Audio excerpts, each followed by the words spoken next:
The hunger gnawing at Clara Foster's belly had become her constant companion by the time she stumbled into Lone Pine, Montana territory, on a sweltering August afternoon in 1882. She had not eaten a proper meal in 3 days, and the dusty frontier town shimmered before her eyes like a mirage as she steadied herself against a wooden post outside the general store. Clara had not planned on begging. She came from good people, educated folk back in Philadelphia, who had taught her that honest work was the only dignified way to survive. But honest work was hard to come by for a woman alone in the wilderness, especially one whose wagon had broken an axle 20 miles outside of town, whose traveling companions had abandoned her when she fell ill with fever, and whose money had been stolen while she slept fitless beside the trail.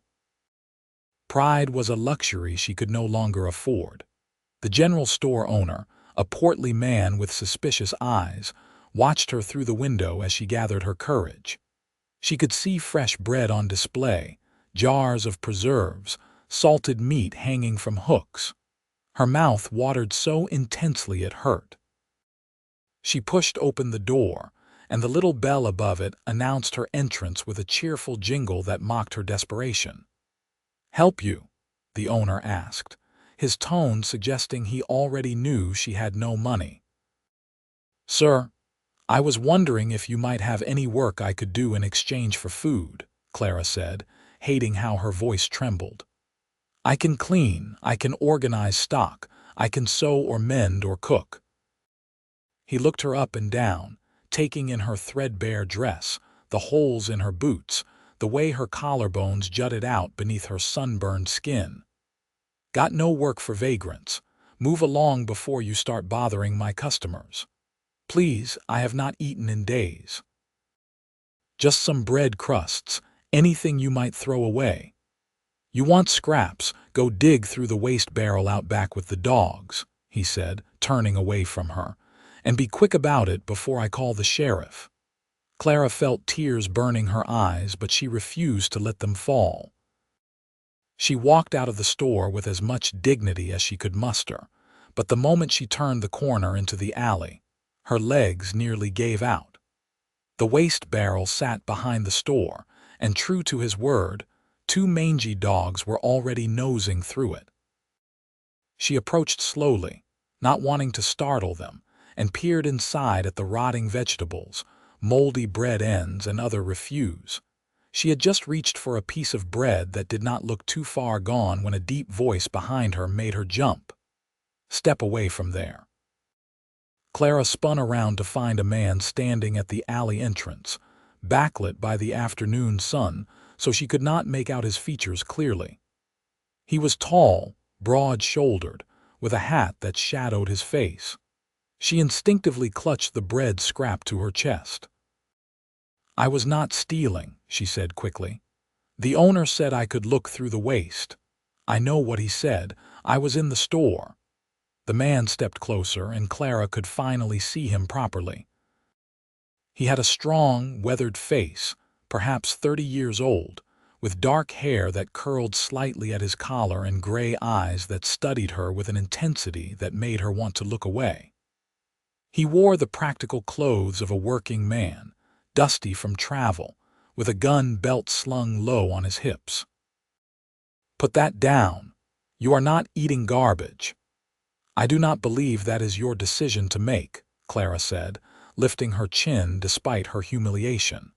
She was 22 years old and had survived the journey from Philadelphia mostly on her own. She would not be ordered about by a stranger, no matter how hungry she was. Something that might have been respect flickered across his face. "You are right. It is not my decision, but I am asking you to put it down anyway. Come with me." "I do not know you, and I certainly will not go anywhere with you." "Fair enough. Name is Isaac Porter. I run a cattle ranch up in the mountains about 10 miles north of here. I came into town for supplies. And you are Clara Foster." She paused, weighing her options. She had nothing, and this man seemed sincere, but she had learned the hard way that appearances could be deceiving. "What do you want from me?" "Nothing. I want to buy you a meal. A real one, not trash scraps." "Why would you do that?" Isaac removed his hat and ran a hand through his hair, and Clara noticed his fingers were scarred and calloused from hard work. "My mother used to say that how a person treats someone in need tells you everything about their character. I would like to think I have some character left. Besides, no one should have to beg for scraps." Clara studied his face, looking for signs of deception or ulterior motives, but all she saw was genuine concern. Her stomach made the decision for her, growling so loudly that both of them heard it. "One meal," she said, "and then we part ways." "One meal," Isaac agreed. He led her to the only restaurant in Lone Pine, a modest establishment run by a Chinese couple who greeted Isaac by name. Clara felt acutely aware of how she must look, but if the owners judged her, they were kind enough not to show it. Isaac ordered enough food for 3 people: roasted chicken, potatoes, beans, fresh bread with butter, and coffee so hot and strong it made Clara's eyes water. She tried to eat slowly, to maintain some semblance of dignity, but her body had other ideas. She tore into the food with an urgency that embarrassed her. Isaac said nothing, just kept refilling her plate and her coffee cup, eating his own meal at a measured pace. "When did you last eat?" he asked when she finally slowed down. "I had some hardtack the day before yesterday." "Before that, I cannot remember exactly. 3 days, maybe 4. "Where are you headed?" "I was going to Helena. I have an aunt there, or at least I hope I still do. I have not heard from her in 2 years. Clara set down her fork and met his eyes. "My parents died of cholera last winter.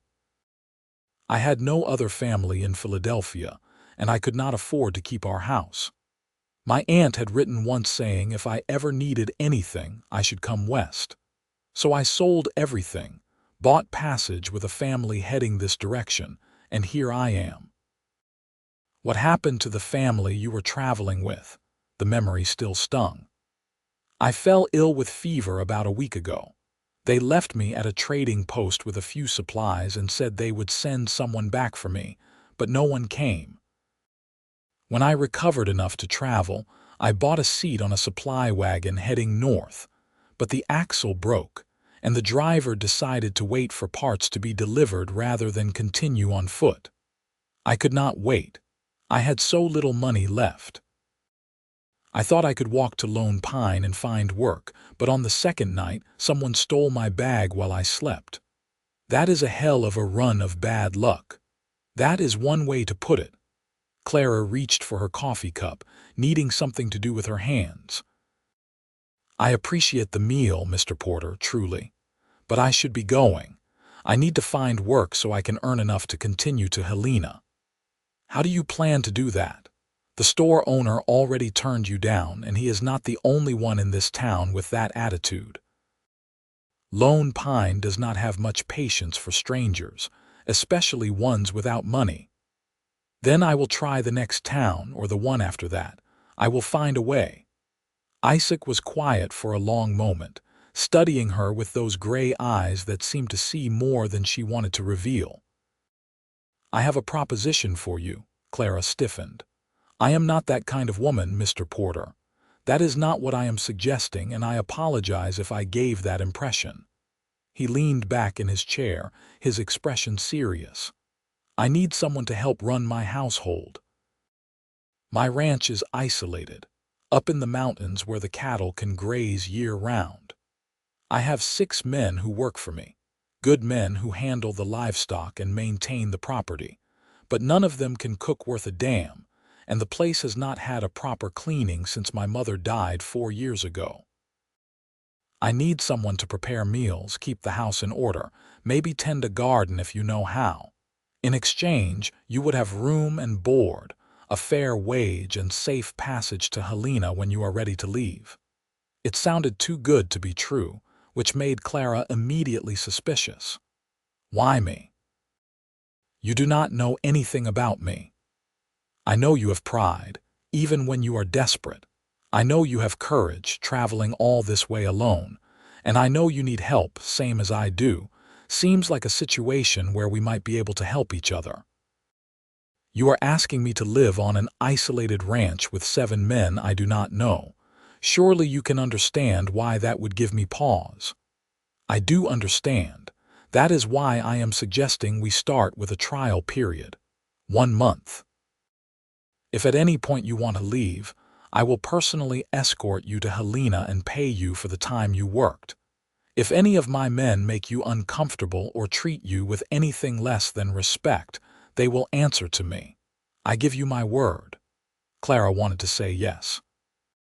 The alternative was trying to survive on the streets of Lone Pine, begging for scraps and hoping someone would give her a chance. But trust did not come easily anymore, not after everything she had been through. "How do I know your word is worth anything?" she asked. Isaac stood and walked to the restaurant owner, speaking to him in low tones. The man nodded and gestured for Clara to approach. When she did, he said in accented English, "Mr. Porter is good man. Honest. He bring my family here from California when others say no. We trust him." "You can trust him too." It was not a guarantee, but it was something. Clara looked at Isaac, who waited patiently for her answer, his hat in his hands. 1 month trial, she said, and I want it in writing. Done. We can have the lawyer draw up a contract before we leave town. They spent the next hour at the lawyer's office, working out the terms. Clara would receive $30 a month plus room and board. She would be responsible for cooking, cleaning, and maintaining the household, but not for any work related to the ranch operations. Isaac would provide transportation to Helena whenever she wished to leave, along with her full wages. The lawyer, a thin man with spectacles, seemed pleased to see such clear terms laid out. With the contract safely in her pocket, Clara followed Isaac to the general store to gather supplies. The same owner who had told her to dig through trash now smiled obsequiously at Isaac, loading up flour, sugar, coffee, canned goods, and fresh vegetables without comment. Clara held her tongue, but Isaac must have sensed her anger because he said loudly, "Make sure you give me your freshest stock. This is for Miss Foster, my new housekeeper, and she deserves the best." The owner's smile faltered, but he nodded. "Of course, Mr. Porter."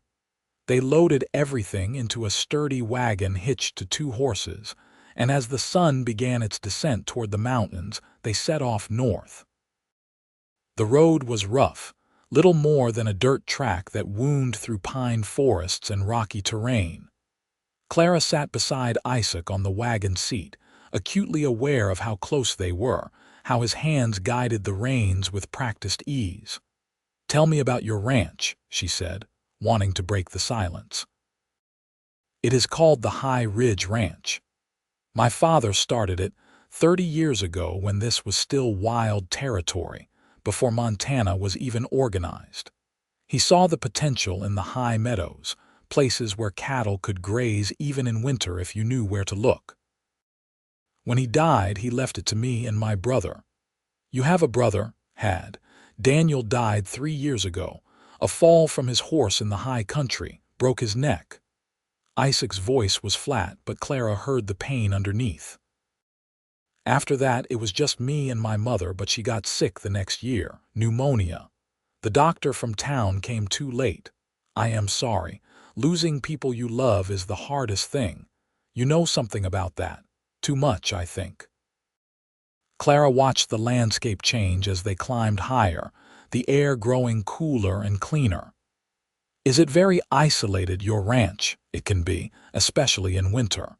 But it is beautiful too. There is a valley where the main house sits, protected from the worst winds with a creek running through it. The mountains rise up all around, and in spring, wildflowers cover the meadows like a carpet. You can see for miles in every direction, and some mornings, it feels like you are the only people in the world." The way he described it made Clara's chest ache with unexpected longing. She had spent her whole life in Philadelphia, surrounded by buildings and people and noise. The idea of such open space, such solitude, was both frightening and appealing. They reached the ranch as twilight painted the sky in shades of purple and gold. Isaac had not exaggerated about the beauty. The house was built of logs, larger than Clara had expected, with a wide porch and glass windows that caught the last rays of sunlight. Outbuildings dotted the property. A barn, a bunkhouse, corrals for the horses. Beyond them, cattle grazed in the meadows, their shapes dark against the fading light. 6 men emerged from the bunkhouse as the wagon approached, and Clara felt her anxiety spike. They looked rough, weathered by sun and hard work, the kind of men she would have crossed the street to avoid in Philadelphia. But they greeted Isaac with genuine warmth, and when he introduced her as their new housekeeper, they removed their hats respectfully. "This is Samuel, my foreman," Isaac said, indicating a grizzled man with a gray beard. "And that is James, Thomas, William, Robert, and young Jack." Each man nodded as his name was called. "Miss Foster will be managing the household. You will treat her with respect or you will find employment elsewhere. Are we clear?" "Yes, sir," they chorused. Samuel stepped forward, his eyes kind despite his rough appearance. "Welcome to High Ridge, Miss Foster. We are glad to have you. The cooking situation here has been downright tragic." That drew chuckles from the other men, and Clara felt some of her tension ease. "I will do my best to improve it," she said. Isaac showed her to the house while the men unloaded the wagon. The interior was as he had described, clean enough but clearly lacking a woman's touch. Dust covered every surface, dishes were piled in the wash basin, and the whole place had an air of neglect, but the bones of it were good. There was a large kitchen with a proper stove, a dining table that could seat 10, a sitting room with a stone fireplace, and upstairs, 4 bedrooms. "You can take the room that was my mother's," Isaac said, opening a door to reveal a spacious bedroom with a real bed, a wardrobe, and a window overlooking the valley. "It has not been used since she passed. I hope that does not make you uncomfortable." "It is more than I hoped for," Clara said honestly. After sleeping on the ground and in abandoned buildings, the sight of that bed with its quilt and pillows nearly brought her to tears. "Get yourself settled. I will have the men bring in some hot water so you can wash up. We usually eat around 7, but tonight I will just have them make do with whatever they can scrounge. You have had a long day, you should rest." But Clara shook her head. "A deal is a deal, Mr. Porter. You hired me to cook, so I will cook. Just give me an hour." Isaac looked like he wanted to argue but thought better of it. "All right. But tomorrow is soon enough to start. Tonight, let me help you." They worked together in the kitchen, and Clara found herself surprised by how comfortable it felt. Isaac proved competent at basic tasks, cutting vegetables and stoking the fire while she inventoried what ingredients were available. She made a simple but hearty stew with biscuits, nothing fancy but filling. When she rang the dinner bell, the men came in from the bunkhouse, and the look of pure delight on their faces when they saw real food made all her exhaustion worth it. They ate with the enthusiasm of men who had been surviving on burned bacon and hardtack, complimenting her cooking between mouthfuls. Clara sat at the end of the table, Isaac at the other end, and for the first time in months, she felt something like safety. After dinner, the men returned to the bunkhouse, and Isaac helped her clean the dishes. They worked in companionable silence, and Clara found herself studying him when she thought he was not looking. He had strong hands, gentle despite their obvious power, and when he smiled at something she said, it transformed his whole face. "Thank you," she said when the last dish was put away, "for everything today, for feeding me for this opportunity. I will not let you down." "I know you will not," Isaac said simply. "Get some rest, Clara. Tomorrow will come early." She climbed the stairs to her room, and when she finally lay down on the soft bed, clean for the first time in weeks and with a full stomach, she allowed herself to cry. But they were not tears of despair anymore. They were tears of relief, of gratitude, of hope that maybe, just maybe, her luck was finally changing. The next morning, Clara woke before dawn, years of habit from helping her mother making it impossible to sleep late. She dressed in the same worn clothes from yesterday, made a mental note to ask about doing laundry, and headed downstairs. The kitchen was quiet, the house still asleep, and she set about starting the fire in the stove and preparing breakfast. She found eggs in the cold cellar, bacon, potatoes, and the fixings for more biscuits. By the time the sun began to rise, the smell of coffee and frying bacon filled the house. Isaac appeared first, his hair damp from washing, surprise evident on his face. "You did not have to start so early," he said. "Old habits. My mother ran a boarding house for a few years. I learned that hungry men do not wait for the sun. Your mother sounds like she was a wise woman." She was. Clara plated the food and set it on the table. "She would have liked you, I think. She always said you could judge a man by his actions, not his words." They ate breakfast together as the sky lightened, and Isaac told her about the day ahead. The men would be moving cattle to a higher pasture, work that would keep them busy until evening. Clara would have the house to herself to clean and organize as she saw fit. "If you need anything, Samuel will be around," Isaac said. "He has a bad knee that acts up, so he supervises more than he rides these days. And if there is any trouble, any at all, you come find one of us immediately." "I will be fine. I have been cleaning houses since I was old enough to hold a broom." Isaac nodded, but she noticed he seemed reluctant to leave. Finally, he stood, placed his hat on his head, and paused at the door. "I am glad you are here, Clara." Then he was gone, and Clara was left alone in the big house with her thoughts and a mountain of work. She threw herself into it, grateful for the distraction. She scrubbed floors, washed windows, aired out rooms, and organized the chaotic pantry. It was hard work, but satisfying in a way her life had not been for a long time. Here, she could see the results of her labor immediately.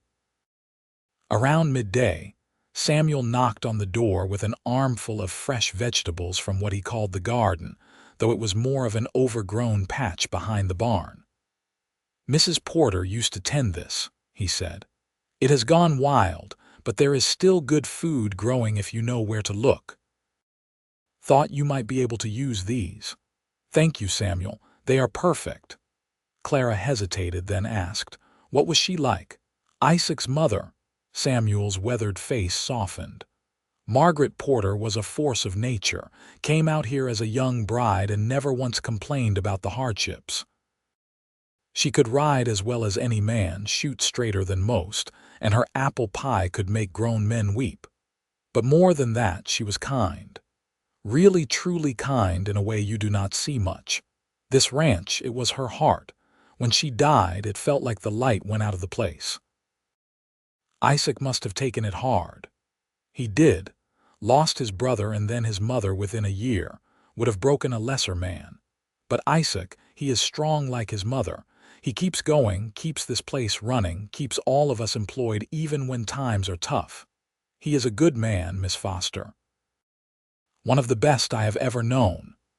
Samuel's words stayed with Clara throughout the afternoon as she continued her work.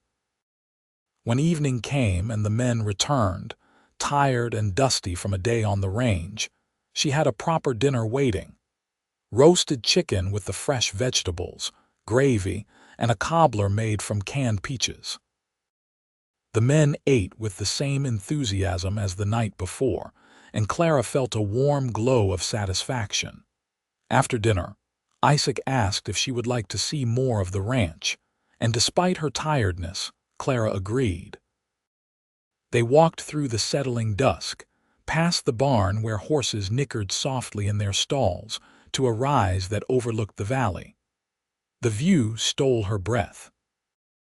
Mountains surrounded them on all sides, their peaks still touched with snow even in August, and the sky was beginning to fill with more stars than Clara had ever seen.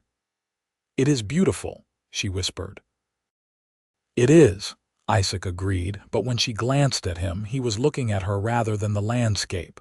Their eyes met, and something passed between them, something that made Clara's heart skip. She looked away quickly, confused by the feeling. It was too soon for such thoughts. She had only been here 2 days. But when Isaac offered his arm to help her navigate back down the hill in the growing darkness, she took it, and the warmth of his touch stayed with her long after they had said good night. The days fell into a rhythm. Clara rose early, prepared breakfast, spent her days cleaning and cooking and slowly bringing the house back to life. The men worked the ranch, and Isaac divided his time between riding with them and handling the business side of the operation. In the evenings after dinner, Clara and Isaac often found themselves talking on the porch, watching the stars emerge.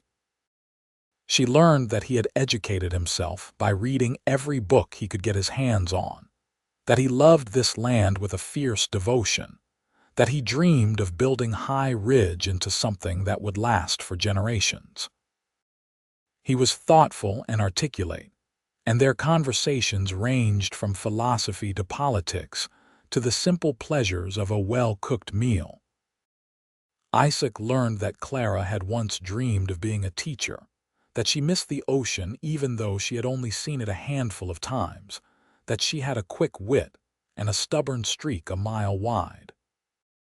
He made her laugh, something she had not done in months, and when she did, his whole face would light up.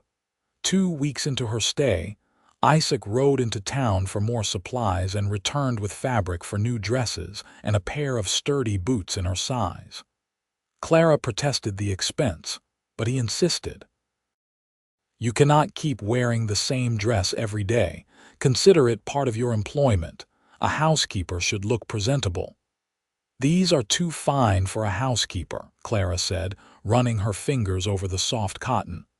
"Then consider it a gift from a friend. Can you accept it as that, friend?" The word should not have made her heart sink, but it did. Because somewhere over the past 2 weeks, her feelings for Isaac Porter had shifted from gratitude to something far more dangerous. She found herself thinking about him constantly, watching for his return each evening, treasuring their conversations like precious gems. She was falling in love with him, and that terrified her. She was an employee, nothing more. When her month was up, she was supposed to leave for Helena, to find her aunt and start a new life. Getting attached to Isaac, to this place, would only make that harder. But telling her heart to stop feeling was like telling the sun not to rise. One evening, about 3 weeks into her stay, a summer storm rolled through the mountains. The men had all come in early, and after dinner, they sat around the fire in the main house rather than returning to the bunkhouse. Someone produced a harmonica, and young Jack, who could not have been more than 20, played surprisingly well. The others sang along to old songs, and Clara found herself joining in, her voice blending with theirs. Isaac sat across from her, and every time she looked up, he was watching her with an expression she could not quite read. When the men finally headed to bed, leaving just the two of them by the dying fire, the air felt charged with unspoken things. "You have a lovely voice," Isaac said quietly. "My father used to sing those songs. I had not thought about them in years." "Are you happy here, Clara?" The question caught her off guard. "I am content. The work is good, the men are respectful. You have kept your word about everything." "That is not what I asked." Clara stood and walked to the window, watching lightning flicker in the distant mountains. I am happier than I have been in a long time. This place, it feels like healing, if that makes sense. Like I can breathe again. She heard Isaac rise and cross the room to stand behind her, close enough that she could feel his warmth. Your month is almost up. Have you given thought to what you want to do? I do not know, Clara admitted. I should go to Helena. That was always the plan. But part of me does not want to leave. She turned to face him, and the intensity in his eyes made her breath catch.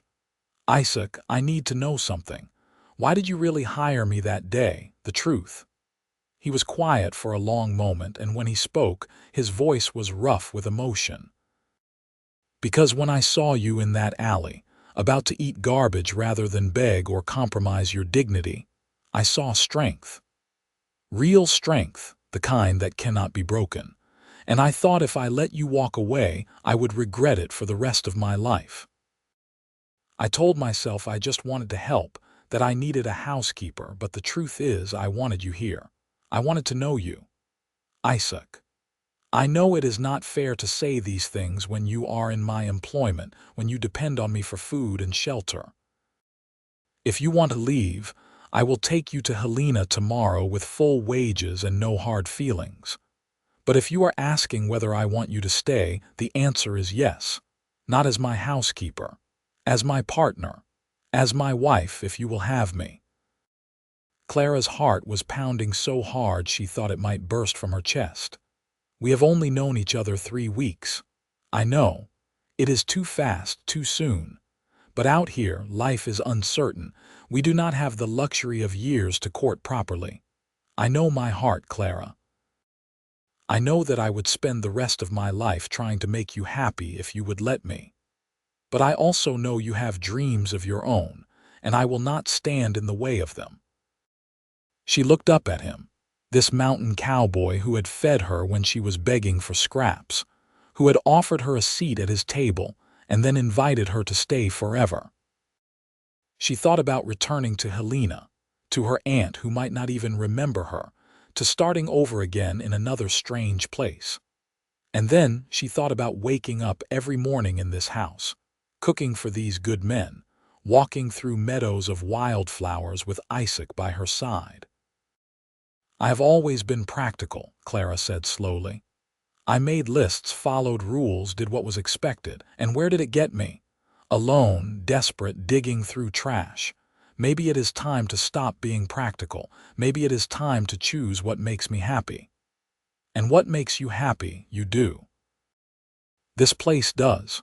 The idea of building something here together. It terrifies me, but it also feels right in a way nothing has in a very long time. She reached up and cupped his face with her hand. Ask me again. Isaac took her hand and held it against his chest, where she could feel his heart racing as fast as her own. Clara Foster, will you marry me?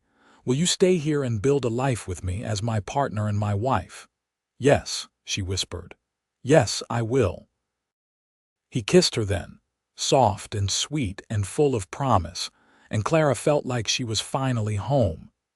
They married 3 weeks later in the small church in Lone Pine, with Samuel and the other ranch hands as witnesses. The same lawyer who had drawn up Clara's employment contract prepared their marriage license, smiling at the turn of events. The Chinese couple from the restaurant provided the wedding feast, which they held at the ranch with half the town in attendance. Clara wore a dress that Isaac had ordered from a catalog, cream-colored with lace at the collar, and wildflowers in her hair that she had picked that morning. As she stood beside Isaac and spoke her vows, promising to love and honor him through whatever trials might come, she thought about the strange journey that had brought her to this moment. If someone had told her 2 months ago that she would find love and happiness in the Montana Territory, married to a rancher she had met while begging for food, she would have thought them insane. But looking into Isaac's eyes as he slipped a simple gold band onto her finger, Clara knew with absolute certainty that she had made the right choice. This was where she belonged. Their wedding night was tender and patient, Isaac treating her with a gentleness that made her love him even more. They lay together afterward in the big bed that had been his parents', which would now be theirs, and talked about their dreams for the future. "I want to expand the herd," Isaac said, his fingers trailing through her hair. "Build High Ridge into something that will last. Maybe even have a family if you want that." "I do want that," Clara said. "I always imagined having children someday, teaching them, watching them grow. They will be lucky to have you as a mother, and you as a father."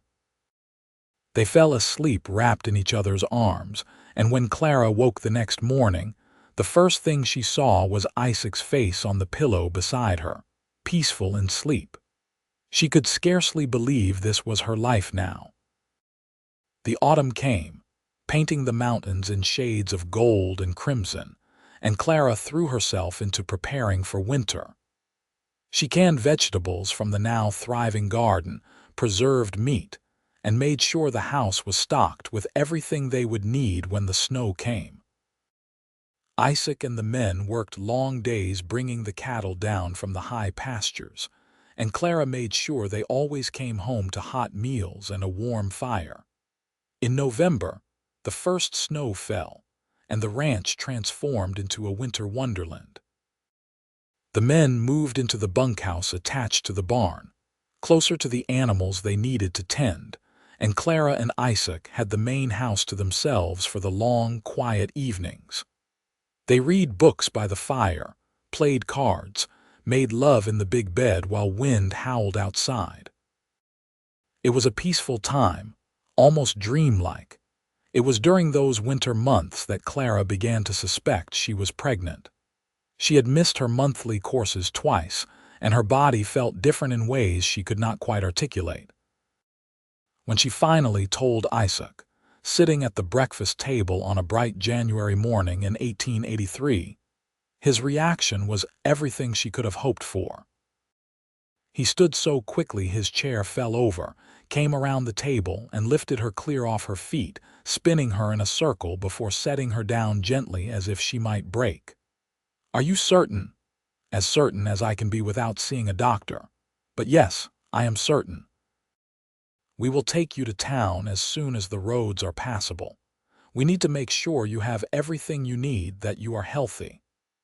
Isaac, women have been having babies for thousands of years. I will be fine." But he fussed over her anyway, insisting she rest more, not lift anything heavy, eat extra portions. It was endearing and exasperating in equal measure, and Clara loved him all the more for it. As winter gave way to spring, Clara's belly began to swell with new life. The doctor in Lone Pine confirmed what she already knew and pronounced both mother and baby healthy. Clara had never felt better. The morning sickness passed after the first few months, and she bloomed in the mountain air, her cheeks rosy and her hair thick and shining. The men treated her like she was made of glass, jumping to help with any task, no matter how small. Young Jack spent his evenings carving a cradle from pine wood, sanding it until it was smooth as silk. Samuel's wife, who lived in a cabin on the southern edge of the property, came by regularly to bring baby clothes she had saved from her own children and to share advice. Isaac was a constant presence, more attentive than ever. He insisted on hiring a girl from town to help with the heavy housework, and though Clara protested at first, she eventually accepted the help gratefully. As summer approached and her due date drew near, she found herself tiring more easily. On a warm August evening, exactly 1 year after Clara had first arrived in Lone Pine begging for scraps, she went into labor. Isaac sent young Jack racing to town for the doctor and Samuel's wife, while he stayed by Clara's side, holding her hand through the contractions that came stronger and closer together. "I am frightened," Clara admitted during a brief respite, her hair damp with sweat. "I know. But you are the strongest person I have ever met. You can do this." "What if something goes wrong?" Isaac pressed his lips to her forehead. "Nothing will go wrong. I will not allow it. You and this baby are my whole world, and I intend to keep you both safe." The labor lasted through the night and into the next morning. It was hard and painful and terrifying, but every time Clara thought she could not go on, Isaac was there, whispering encouragement, reminding her of her strength. And when the first cry of their child finally pierced the air, announcing his arrival into the world, Clara wept with relief and joy. "A boy," the doctor announced, placing the squirming, red-faced infant on Clara's chest. "A healthy baby boy." Isaac stared at his son with wonder, reaching out with one calloused finger to touch the tiny hand, which immediately grasped it. "He is perfect. Clara, he is perfect." They named him Daniel after Isaac's brother, with the middle name James after Clara's father. Little Daniel Porter had a shock of dark hair and his father's gray eyes, and from the moment he entered the world, he owned both their hearts completely. The men came by to meet the new arrival. These rough cowboys transformed into gentle giants as they took turns holding the tiny baby, offering blessings and promises to protect him always. Samuel declared it the finest day High Ridge had seen in years, and everyone agreed. Those early months of Daniel's life were exhausting but joyful. Clara had never known she could feel so much love for one tiny person. She spent hours just watching him sleep, marveling at his perfect features, the miracle of his existence. Isaac was a devoted father, walking the floor with Daniel in the middle of the night when he fussed, changing dirty diapers without complaint, singing off key lullabies that somehow always soothed the baby. As autumn came again and Daniel grew bigger and stronger, Clara reflected on how completely her life had changed. 2 years ago, she had been in Philadelphia, her parents still alive, her future uncertain but familiar. Now she was a wife and mother in the Montana Territory, living in the mountains with a man she loved more than she had imagined possible. The ranch prospered under Isaac's management. The herd grew, prices for beef remained strong, and they were able to make improvements to the property. Isaac built Clara a proper chicken coop and expanded the garden. They added another room to the house, planning ahead for more children. Life was not easy, the work never stopped, and there were setbacks and hardships, but they faced everything together. When Daniel was 2 years old, Clara became pregnant again. This time she knew what to expect, and the pregnancy seemed easier, or perhaps she was just more confident. In the spring of 1886, she gave birth to a daughter, a beautiful girl with Clara's blonde hair and a smile that could light up the darkest room. They named her Margaret, after Isaac's mother, called Maggie from the start. Daniel was fascinated by his baby sister, wanting to help with everything. He would bring her his favorite toys, sing to her the way he had heard his parents sing, and guard her with fierce devotion. Watching her children together, Clara's heart felt so full she thought it might burst. The years passed in a blur of growth and change. The ranch continued to thrive, becoming one of the most respected operations in the territory. Isaac's reputation for honest dealing and quality cattle spread, and they never wanted for buyers. Clara ran the household with efficiency and warmth, creating a home that was the heart of the ranch. They had 2 more children, another boy named Samuel in 1888 and a girl they called Elizabeth in 1890.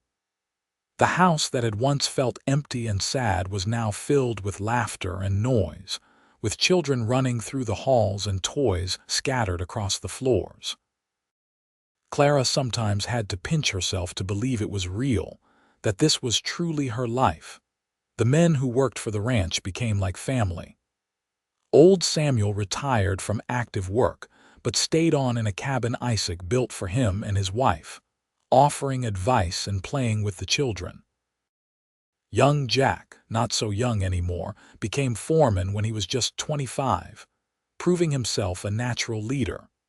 Some of the original hands moved on, replaced by new men, but the culture of respect and hard work Isaac had fostered remained. When Montana became a state in 1889, Isaac and Clara rode into Lone Pine with all 4 children to celebrate. The town had grown over the years, gaining a proper school, more shops, even a small hotel. People who had once looked at Clara with suspicion or pity now greeted her warmly, respected her as Mrs. Porter, mother and matriarch of High Ridge Ranch. The store owner who had once told her to dig through trash for scraps went out of business, replaced by a merchant who understood that kindness and fair dealing built customer loyalty. Clara never spoke ill of the man, but she never forgot the lesson either. She taught her children that how you treat people in their lowest moments reveals your true character, and that everyone deserves dignity and respect. As the children grew, Clara fulfilled her old dream of teaching, running lessons for her own children and several from neighboring ranches who rode in 3 times a week. Isaac built her a schoolroom attached to the house, with slates and books and maps on the walls. She taught reading, writing, arithmetic, history, and geography, preparing her students for whatever future they might choose. Daniel grew tall and serious like his father, with a natural affinity for the cattle and the land. By the time he was 12, he was riding out with the men, learning the business that would one day be his inheritance. Maggie was spirited and clever, always asking questions and challenging assumptions. She declared at age 8 that she intended to be a doctor, and neither Isaac nor Clara saw any reason she should not try. Samuel was the peacemaker, gentle and thoughtful, with a gift for making people feel heard and valued. Elizabeth, the baby, was pure joy, dancing through life with enthusiasm and fearlessness. They were all so different, these children Clara and Isaac had created, and all so precious. On their 10th wedding anniversary, Isaac took Clara on a ride to the place where he had first shown her the view of the valley, the spot where she had realized she was falling in love with him.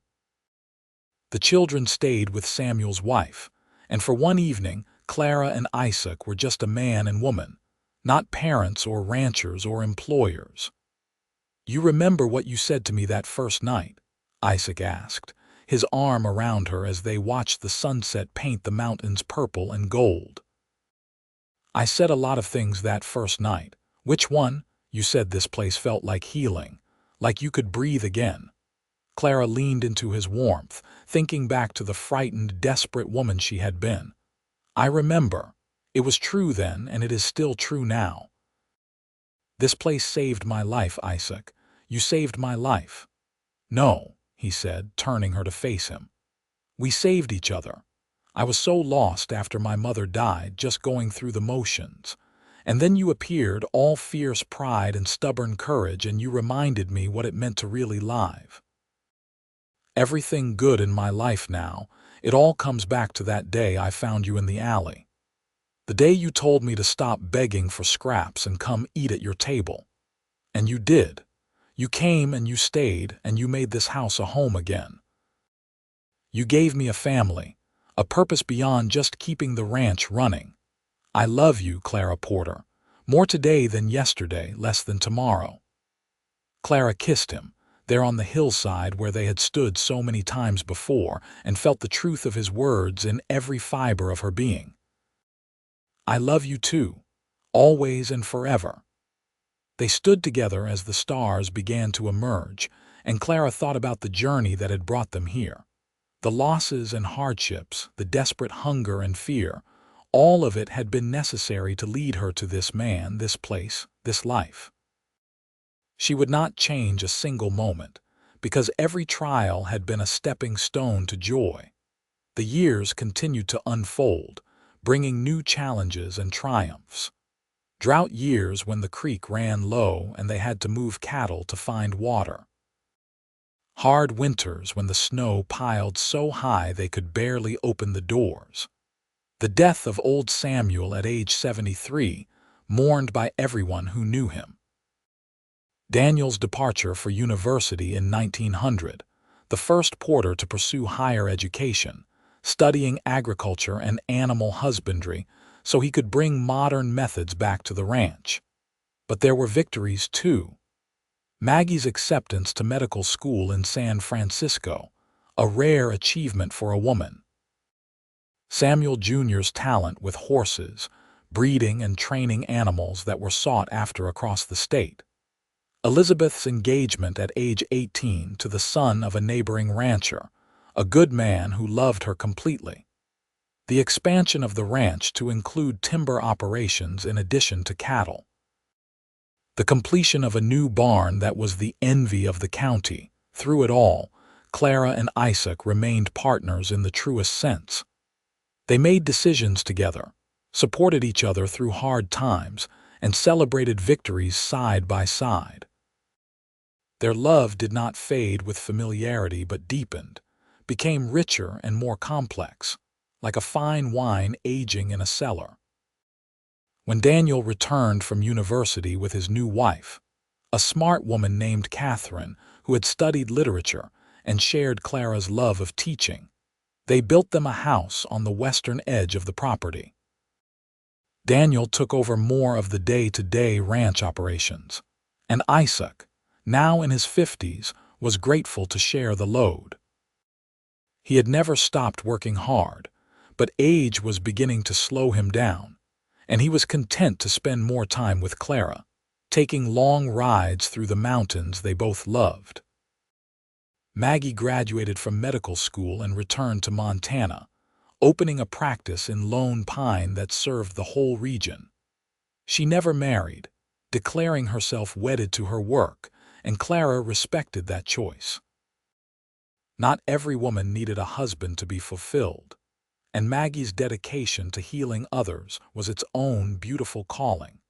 Samuel Jr. married young and started his own horse ranch adjacent to High Ridge, staying close to family.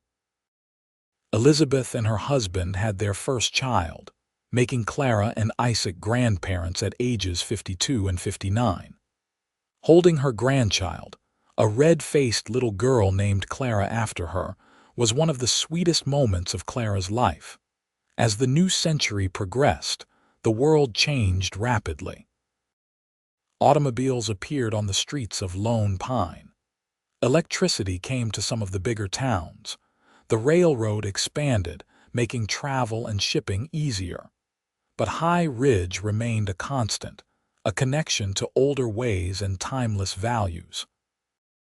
In 1910, Clara and Isaac celebrated their 25th wedding anniversary with all their children and grandchildren gathered at the ranch. They now had 6 grandchildren, with more on the way, and the big house echoed with the sounds of multiple generations. Looking around the table that night at dinner, Clara felt overwhelmed with gratitude. "I would like to make a toast," she said, standing with her glass raised. 25 years ago, I arrived in Montana with nothing. No money, no prospects, no hope. I was begging for scraps in an alley at the lowest point of my life. And then this man, this impossibly kind and stubborn man, told me to stop eating garbage and come to his table. He offered me not just a meal, but a future, a home, a family. Everything I have, everything we have built together, it all started with that moment of grace." She turned to Isaac, tears streaming down her face. "You told me to come eat at your table, and I did, but you did not just feed me that day. You gave me a reason to live again, to dream again. You gave me love and children and a life beyond anything I could have imagined. So this toast is to you, my dearest husband. Thank you for seeing me when I was invisible. Thank you for believing in me when I had stopped believing in myself. Thank you for every single day of these 25 years." There was not a dry eye in the room as everyone raised their glasses. Isaac stood and walked to Clara, taking her hands in his. "The honor has been all mine," he said, his voice rough with emotion. "You made me whole again when I was broken. You filled this house with light and love. You are the best decision I ever made, Clara Porter, and I would do it all again in a heartbeat. Here is to 25 more years, and then 25 more after that." They kissed while their family cheered, and the celebration continued long into the night, with music and dancing and stories shared across generations. The years continued their march. Clara's hair turned silver, though her eyes remained as bright and sharp as ever. Isaac's once dark hair went completely white, and his movements grew slower, more careful, but his mind stayed keen and his heart stayed strong. They remained active in the ranch operations, though they relied increasingly on Daniel and the younger generation. In 1915, when Clara was 55 and Isaac 62, they took a trip to Philadelphia so Clara could see the city of her birth one last time. It had changed beyond recognition, modern and bustling in ways that felt foreign to her now. They visited her parents' graves, laying flowers and saying prayers, and Clara felt a bittersweet peace. "You ever regret it?" Isaac asked as they stood in the cemetery. "Leaving everything familiar, coming west to such uncertainty." "Not for a single moment," Clara said without hesitation. "This is not where I was born, but it is where I was reborn. Montana is my home, High Ridge is my heart, and you are my soul. Philadelphia is just a memory now." They returned to Montana with relief, and when Clara saw the mountains rising in the distance from the train window, she cried with happiness. This was where she belonged. The ranch continued to thrive under Daniel's management. New grandchildren were born, and then great-grandchildren, and the Porter family tree spread wide and strong. Clara delighted in her role as matriarch, passing down recipes and stories, offering wisdom earned through decades of living. In 1920, Montana granted women the right to vote, and Clara cast her first ballot with pride, thinking of Maggie and Elizabeth and all the other women who would have opportunities she never had. The world was changing, and mostly for the better. Clara and Isaac's love story became legend in the territory. People spoke of the housekeeper and the rancher who had built an empire on nothing but faith and hard work. Young couples would come to them for advice, and Clara always told them the same thing. Marry someone who sees you at your worst and loves you anyway. Marry someone who feeds you when you are starving in every sense of the word. Marry your best friend. In the summer of 1925, Clara and Isaac celebrated their 40th wedding anniversary. Clara was 65, Isaac 72. They were both still healthy, still active, still deeply in love. The celebration was smaller than their 25th, just immediate family, but no less meaningful. They sat together on the porch that evening after everyone had left, holding hands and watching the stars emerge. 40 years, Clara marveled. Where did the time go? Into living, Isaac said simply. Into loving you and raising our children and building this life. I would not trade a single moment. Even the hard times, especially the hard times, they taught us what we were capable of. They made the good times sweeter. Clara rested her head on his shoulder, content in a way she had never imagined possible all those years ago when she was desperate and alone. I hope we have many more years together. We will, Isaac promised. We are too stubborn to go anywhere. They sat in comfortable silence, these two souls who had found each other against all odds and built something beautiful together. The ranch they had nurtured stretched around them, their children and grandchildren scattered across the property in various homes, their legacy secure. As the years advanced, age finally began to slow them both.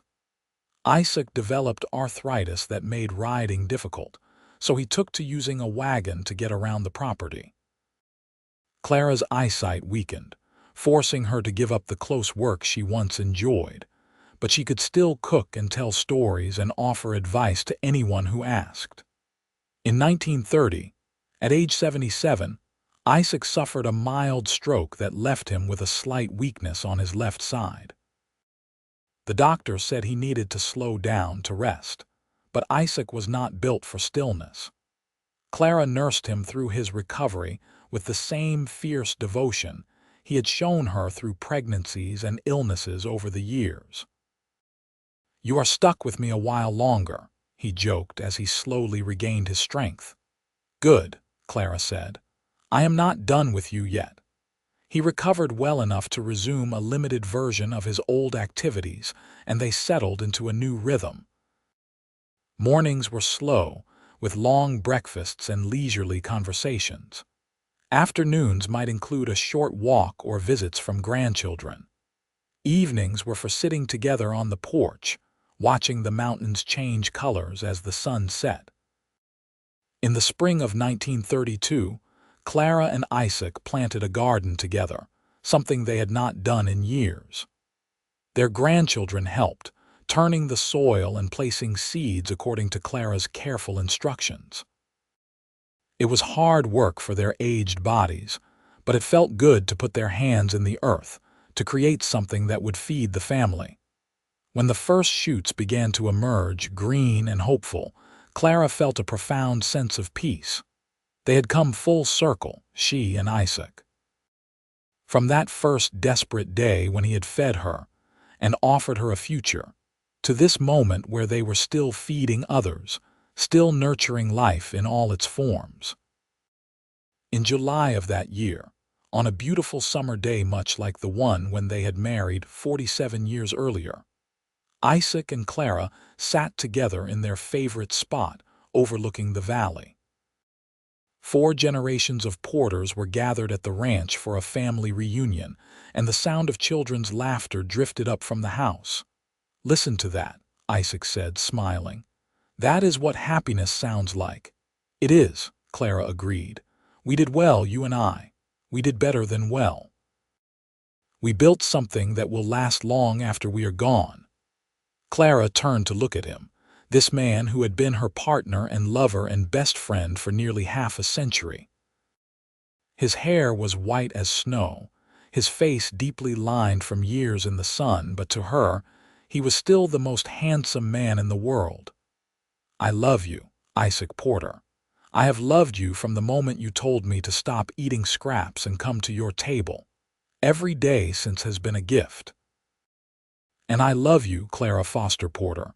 You are the best thing that ever happened to me, my greatest adventure, my home." They kissed soft and sweet and stayed there together as the sun began to set, painting the sky in those colors they had watched thousands of times together. That night, Isaac passed away peacefully in his sleep, Clara beside him in the big bed they had shared for 47 years. She woke in the morning to find him gone, his face peaceful, a slight smile on his lips as if he had dreamed something wonderful. The grief was crushing, but Clara bore it with the same strength she had shown throughout her life. She took comfort in their children and grandchildren, in the knowledge that Isaac had lived a full and happy life, that he had died peacefully surrounded by the fruits of their shared labor. They buried him in a plot overlooking the valley, the place they had both loved so much. The funeral was attended by hundreds of people whose lives Isaac had touched over his 79 years. Cowboys who had worked for him, neighbors he had helped through hard times, business associates who respected his integrity, and family who loved him beyond measure. Clara stood at the graveside, supported by Daniel on one side and Maggie on the other, and spoke the words she needed to say. "This man saved my life in every way that matters. He saw me when I was invisible, fed me when I was starving, and loved me when I thought I was unlovable. He gave me a home, a family, a purpose. He taught our children by example what it means to be good and kind and strong. The world is dimmer without him in it, but the light he brought will never truly fade, because it lives on in all of us. She placed a bouquet of wildflowers on the casket, the same kind she had worn in her hair on their wedding day, and said goodbye to the love of her life. Clara lived for 5 more years after Isaac's death, staying active and engaged with the ranch and the family. She took joy in watching her great-grandchildren grow, in passing down stories of the early days, in making sure Isaac's legacy was remembered. She never stopped missing him, but she found ways to honor his memory through living well, through continuing the work they had started together. On a crisp October morning in 1937, Clara passed away at age 77, sitting in her favorite chair on the porch, a quilt over her lap and a cup of tea growing cold beside her. She had been watching the mountains, and those who found her said she looked peaceful, almost happy, as if she had seen something wonderful.